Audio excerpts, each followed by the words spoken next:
Hey guys, I'm Coach Ty with MuscleWiki. We're back with Coach Extraordinaire Andrea. And we're going to take you through the barbell upright row. So what does the barbell upright row train? Well, the shoulders, primarily your lateral deltoid, because if you imagine you're doing a lateral raise and you're raising the arms straight out to the side, essentially the same thing is happening with this exercise. You're just bending at the elbows.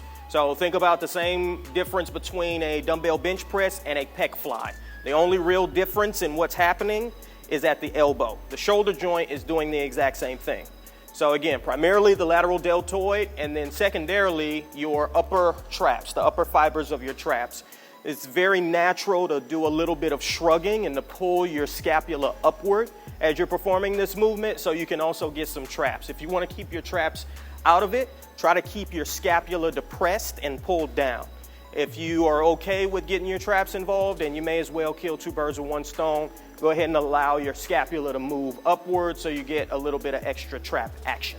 On to the form. So you want to start with a shoulder width grip, and again, if you're not sure what shoulder width is for you, it's very simple. Just throw your arms straight out in front of you. That's shoulder width for you. So arms out in front of you, bend forward, grab the bar. Make sure you still keep a flat back when pulling the bar from the floor. And then from there, there's one cue I want you to keep in mind, which is elbows to the ceiling. So let's go ahead and start, and then back down. Now you want the bar to land somewhere between your clavicle here and your chin. There's not really any need to go any higher. Again, going higher than that, there's no space in your shoulder joint, so there can be a bit of a risk going any higher than your chin. And you're not getting much extra bang for your buck, so may as well stop at that point. And also make sure you're fully extending your elbows at the bottom of each rep. We don't want to start doing half reps. So to the chin or just below the chin, and then fully extend. And then once you've completed your set, you're going to break at the hips and the knees. Imagine you're deadlifting back to the floor. Again, we want to still keep a flat back, even though we're using a much lighter weight than what you would use for a deadlift. Moving on to our do nots.